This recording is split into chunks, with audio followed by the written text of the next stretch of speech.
ما تمسكتم بهما كتاب الله وسنة رسوله أو كما قال عليه الصلاة والسلام আল্লাহ রাব্বুল ইজ্জত ওয়াল জালালের লাখ কোটি শুকরিয়া আদায় করছি। আল্লাহ তাআলা আমাদেরকে অত্যন্ত দয়া করে মায়া করে আল ইনকিলাব সমাজ কল্যাণ পরিষদ জাঙ্গালহাটা পালপাড়া গোলাপগঞ্জ সিলেটের আজকের এই ইসলামিক দাওয়া কনফারেন্স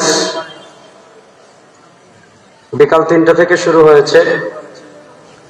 রাত 10টায় শেষ হওয়ার কথা ছিল, শেষ হওয়ার পরের সময় আমি শুরু করেছি। আমি খুব লম্বা সময় কথা বলতে পারবো না। গত পরশু ঢাকায় আমাদের বিশাল বড় মিছিল ছিল ফিলিস্তিন ইস্যুতে, অনেক জজবা চলে আসছে, অনেক বেশি মিছিল দিছি, যার কারণে গলা ভেঙে গেছে।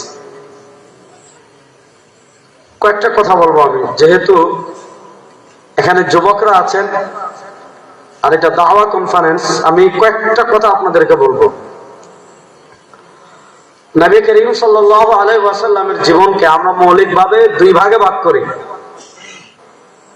নবী করিম সাল্লাল্লাহু আলাইহি ওয়াসাল্লামের নবুয়তের জীবনের একটা পার্ট ক্বাবলাল হিজরা, যে জীবনকে আমরা বলি হিজরতের আগের জীবন, আর নবী করিম সাল্লাল্লাহু আলাইহি ওয়াসাল্লামের জীবনের একটা পার্ট হলো বাদাল হিজরা, হিজরতের পরের জীবন। আরো সহজ করে বললে একটা মাক্কি জীবন আর একটা মাদানী জীবন।